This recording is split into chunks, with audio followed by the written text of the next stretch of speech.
residents. Amen. Amen. Well, listen, I want to thank everybody for coming this evening. And I appreciate we're going to be talking about what can be an emotional topic, so I want to say at the outset that we're here to talk about our appraisal process, what we've done. We'll make a brief presentation of 20 to 30 minutes, and then we want to hear from you. Now, since there are a number of people in the room, we want to give everybody an opportunity, a chance to speak. We're going to limit your time and questions initially to 4 minutes. We'd ask you to stay to that. You can make a statement.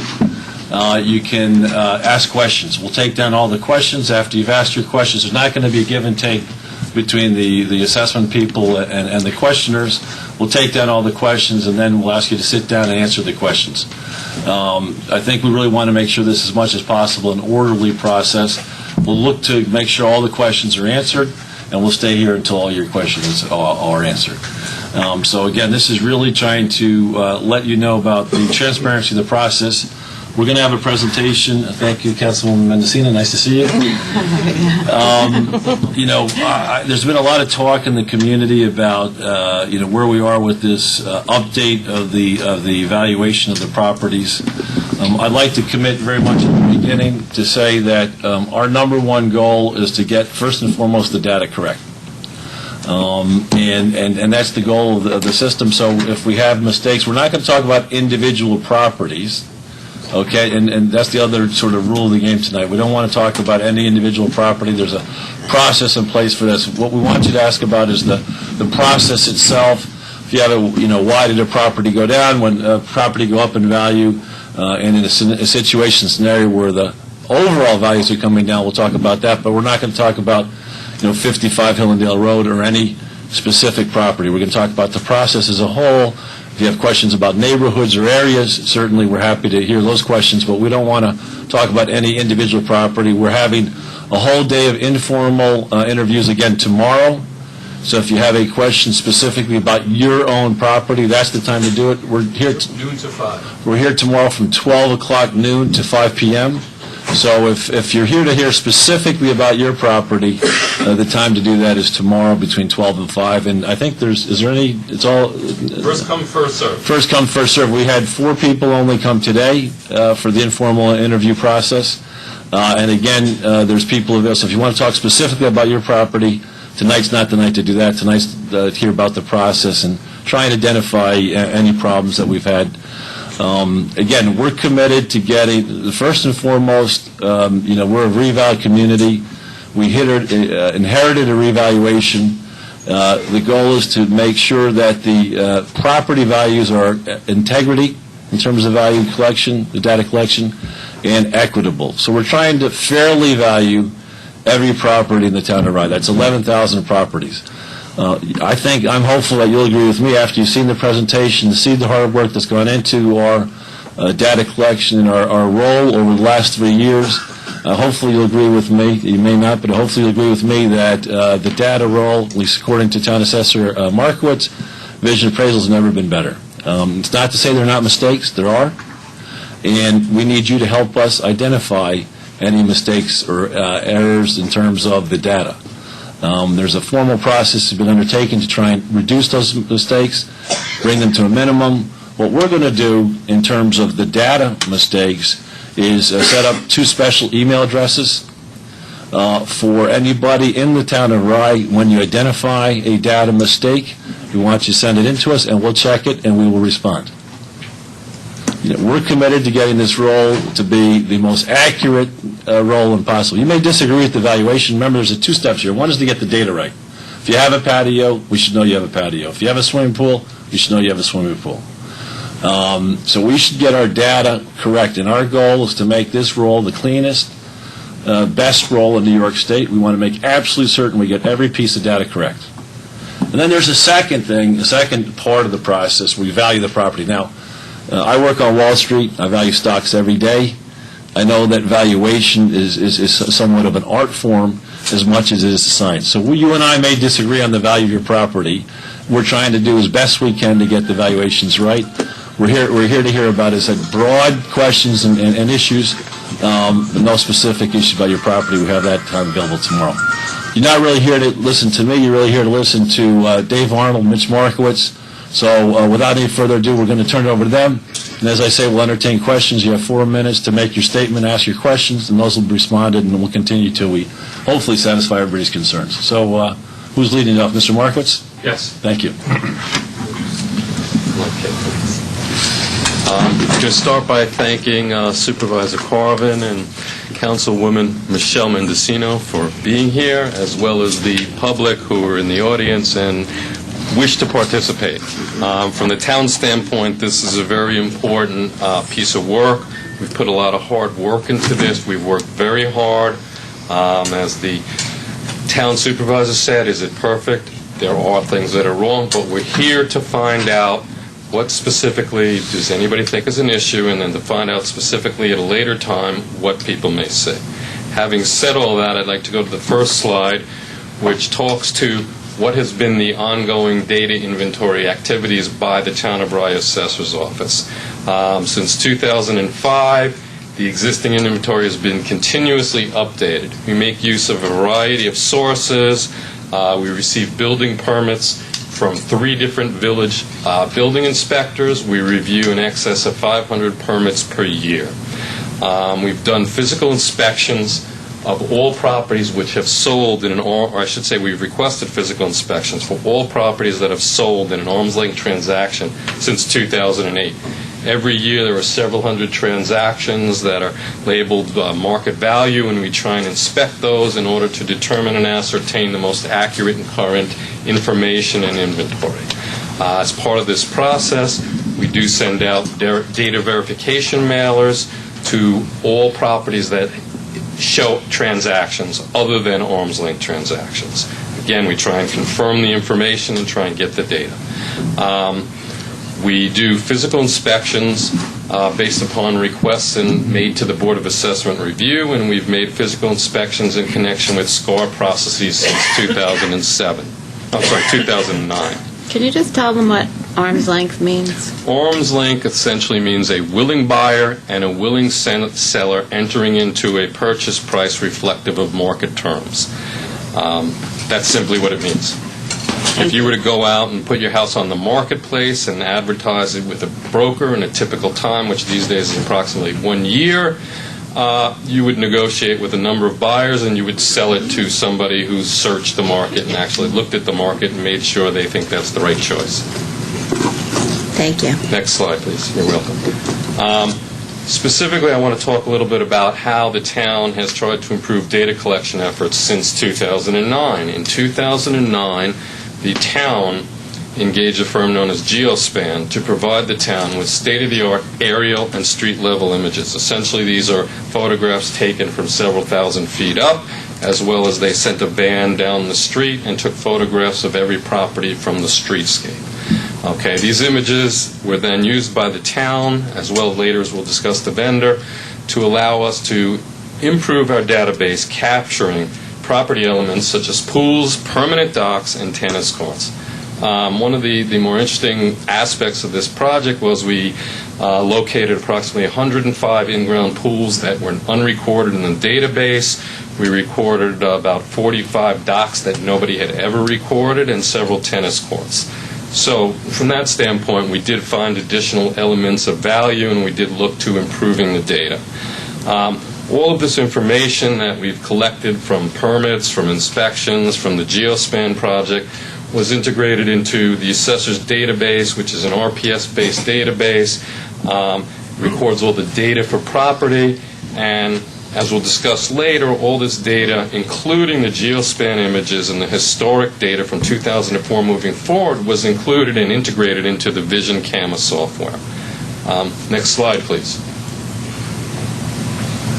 Okay, I guess I will get to talk about Vision Appraisal. No, you turn that over to Dave now. Yep. Okay, I'd like to turn over the next part of the presentation to David Arnold, who was responsible for the town project. And just Mitch, but I mean, basically, after we did the Geospan, we went out and hired a third-party appraiser to support your office, and that appraiser is Vision Appraisal. Mr. Dave Arnold is leading the project, And basically, Dave, maybe you can tell us a little bit about your background, Vision Appraisal, who they are, and then talk about what you did in the process. Yep, just a little bit about Vision Appraisal. We've been in business since 1975. We install CAMA software, computer-assisted software, in approximately 425 cities and towns throughout the Northeast. And we are contracted every year to perform approximately 80 valuation projects across the Northeast. I've been working for Vision Appraisal for the past 26 years. I'm the Vice President of the Appraisal Department. And we were hired by the town approximately 2 years ago to assist in the valuation process of this project. Some of the phases that we went through over the last 2 years: data collection, sales analysis, model development, ratio testing, model application, informal hearings, and assessment finalization, and I'll go through those steps that we went through over the last 2 years in detail with you.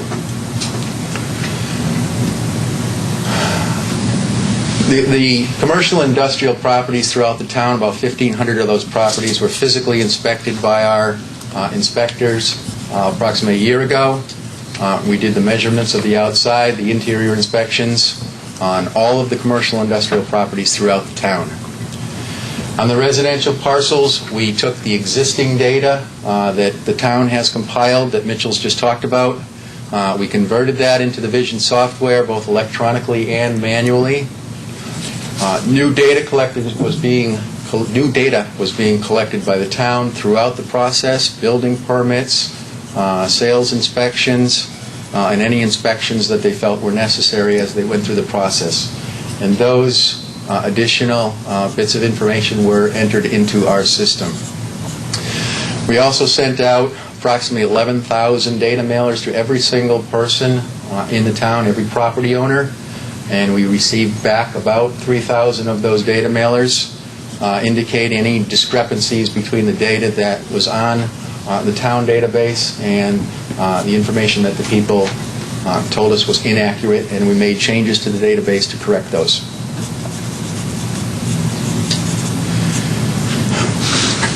The development of the assessed values is an appraisal process we went through over the last 2 years.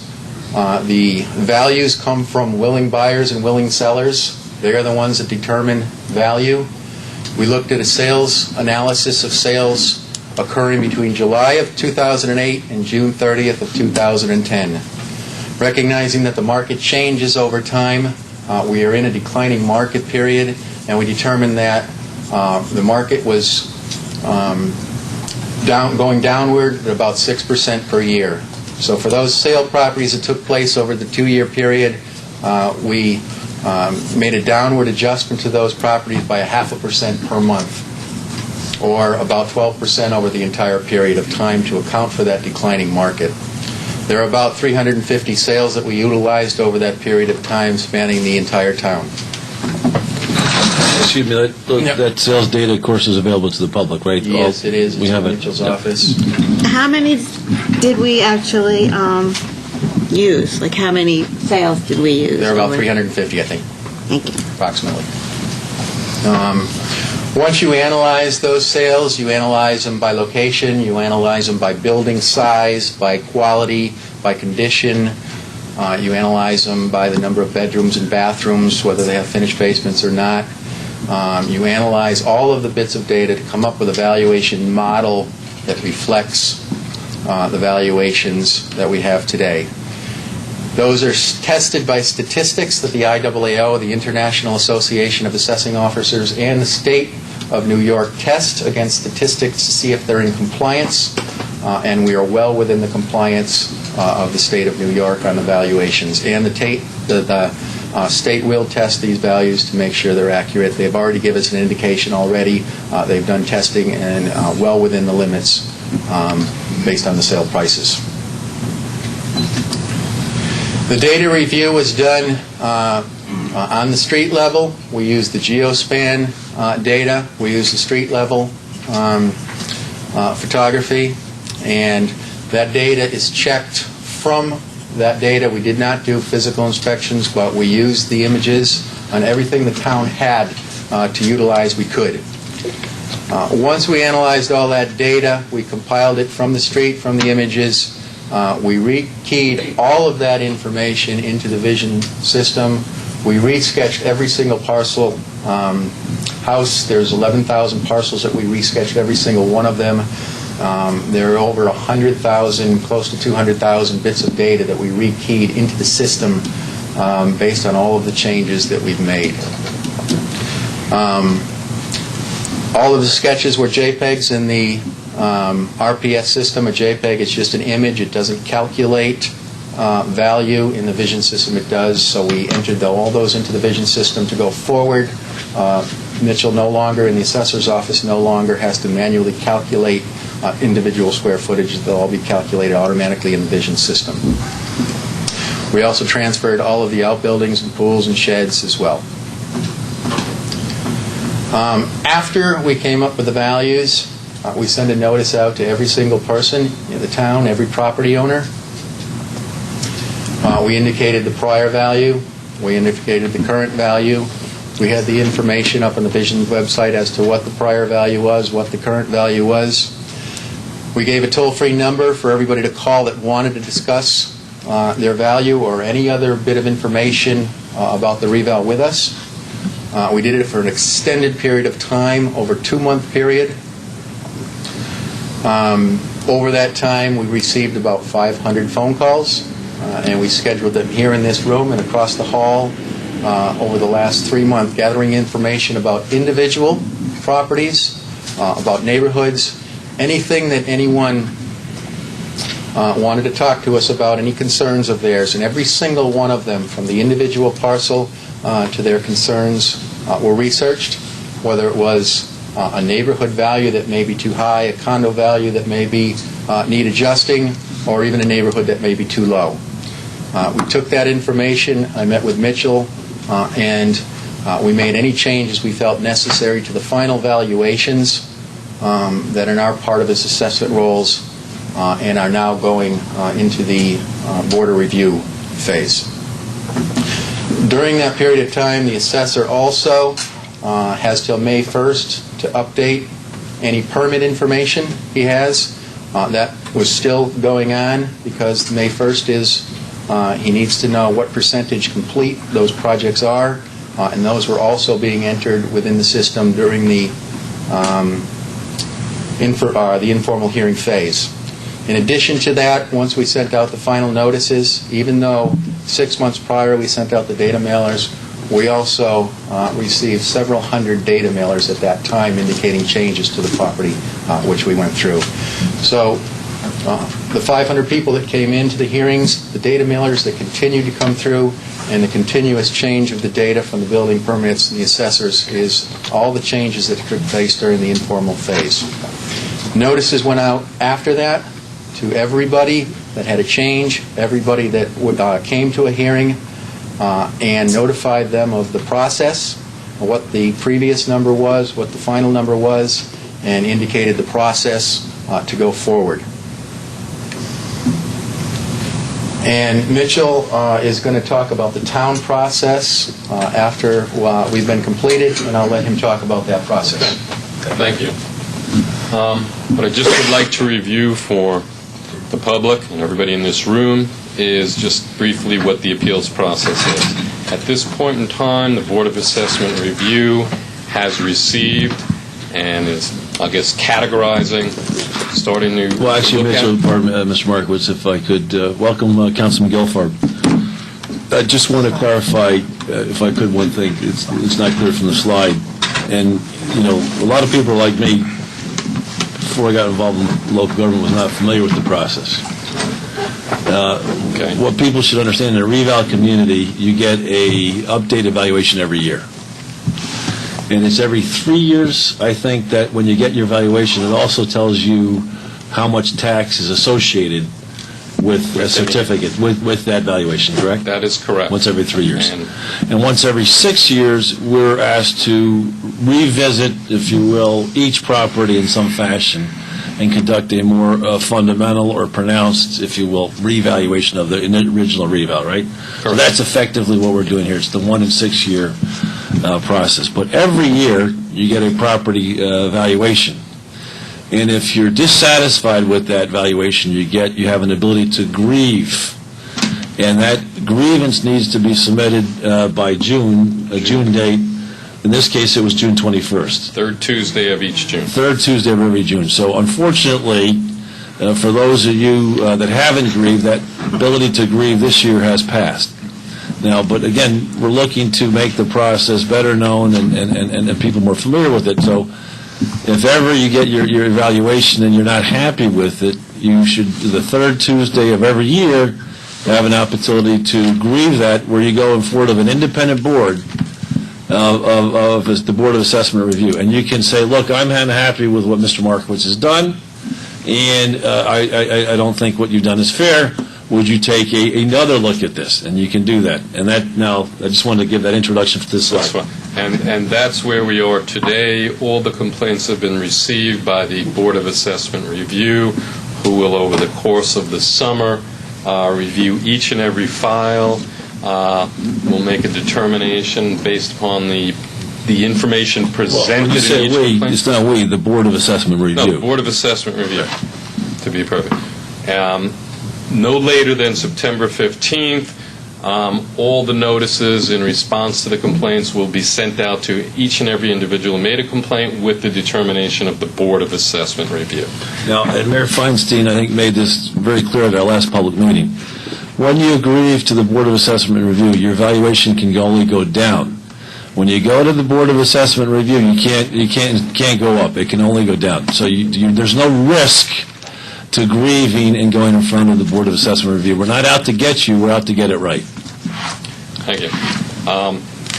After or in response to the decision of the Board of Assessment Review, each and every individual who feels satisfied or dissatisfied may appeal directly to what's called the SCAR, or Small Claims Assessment Review, which is essentially filing a document, a formal judicial request to the Westchester County Clerk's Office. Okay? Or, in the case of a commercial property, they can file with the Westchester County Clerk what's called the certiorari claim.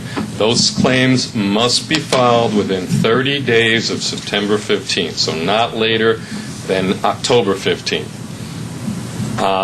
At that point in time, individuals who have filed a Small Claims Assessment Review will be assigned either a hearing officer or a judge, depending upon whether you're a homeowner or whether you're a professional. Homeowners are assigned hearing officers. At that point, the court will schedule hearings. Typically, they take place in the spring of next year, would be, in this case, spring of 2012 is a typical timetable. Great. Okay, I think that's the last slide.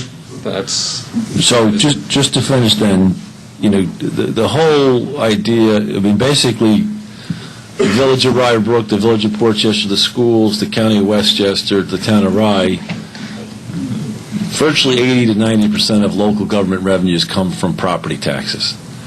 And we don't set how much tax you pay. We simply allocate that tax burden, and that's why this process is so important. That's why it's so important that we get this process right. So we're really committed and working hard to, one, get the data right, and two, get the valuations right. So we don't want to hear from me, we want to hear from you. So I'm just going to review the ground rules. 4 minutes, okay? You can make a statement and questions.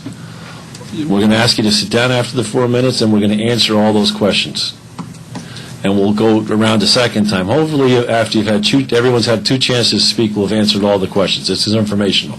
No questions about your individual property, but any question you want about the process or sections and that kind of thing. Okay? And again, I appreciate this emotional topic, so I just appreciate if everybody would, try and keep things on an even keel and as calm as possible. So, without any further questions from the public. Please, sir. Could you just come out? If you wouldn't mind, come up to the microphone, and could you just state your name and address for the record, please? Or should we just keep going with the time? My name is Robert Infantino. I live at 22 Country Ridge Drive, Rye Brook, New York. I'd just like to know how the various percentages of changes, either up or down, for each property are determined. And there must be some formula. I can't discern any. On Country Ridge Drive, there's 122 properties. Half went up and half went down. I can't figure it out. Maybe someone can explain it to me. I just would like to know what formula is used to determine that one property goes up 4%, somebody's goes down 15%. There's got to be a rhyme or a reason to it. Also, it would be nice if you could put all these sales for that period for 2 years on a website so we could see, how properties are sold. Thank you. Thank you so much. Well, first of all, in terms of the properties, thank you, Mr. Do we not have Mitch, do we not have on the website the sales that we're using? I believe the answer is no. Okay, we will get it on for tomorrow, or as soon as either tomorrow or the next day. There's 350 sales. It's available in our office, but we'll put it on the website. It's available in our office both in a printed form and electronically on a computer system. Right, but so we're going to make it, those, we'll have those on our, as soon as we can get it up. Hopefully tomorrow, if not in 2 days' time, we'll get all 350 sales up. Dave, would you answer Mr. Infantino's question, please, his first question? Yeah, his question was what formula is used to increase or decrease values, and there is no formula that increases or decreases value. Several years ago, there was a revaluation or an update that took place based on sales during that time. Valuation models were established to reflect that market. Since then, changes have been made in the market. Values have shifted from one neighborhood to another, certain properties to another properties. The Board of Review has reduced a lot of the property values over time, creating some inequities. I literally have seen houses side by side that were identical that had $200,000 difference in value, even though they were identical. And today we are developing a new set of valuation models. Those models are reflecting today's market based on the sales that are taking place during the sales period of time. So we didn't have any formula that says I'm going to raise this one or lower this one. We came up with an appraised value of your property as of July 1st, 2010. It may compare to the prior revals, but they've been trended over time, but the market has changed amongst the different neighborhoods and properties. So no formula. Are you the 350 properties? Are they all properties within the town of Rye? Yes. Yeah. Okay. Okay, and I was going to also encourage you, tomorrow, if you wanted to set up an informal interview to talk more about Country Ridge and your individual property, please, I'd encourage you to do that from 12 to 5, if you want to get a better handle on the runaries. Goldie? Yes, sir. Thank you. I'm here representing the elderly and those that have lost their homes. The village of Portchester, I don't know whether he knows it or not, is an antique village. We have too much off the tax rolls between the nonprofit corporates and the municipal property. We are a low-income to a middle-income community. We are suffering right now because we don't compare to Quintard and Bertzel Drive condos, houses that are pretty much the same, or condos and co-ops which were different. We are an antique community. We cannot be compared to commercials, which a lot of them are closed and empty on Main Street and all over the place. Residentials are not like commercials. We're a stick community. They didn't take into consideration age, condition, and location. That's very important in an antique community of Portchester. Portchester is different. We are the poorest community in Westchester County because we have too much off the tax rolls between the nonprofit corporates and the municipal properties. Come on, 11 group homes in one village, all off the tax rolls, and that's ridiculous. The only people that are able to buy are nonprofit corporates who keep buying and taking off the tax rolls. But practically nothing in Portchester is being sold because our taxes are too high. Too high. We cannot continue that way. Not in our village. We are not an elitist community. We do not have what other communities have. as a village, we are suffering. And the elderly who are struggling to stay in their houses, and those that have lost their jobs are struggling to stay in their houses, have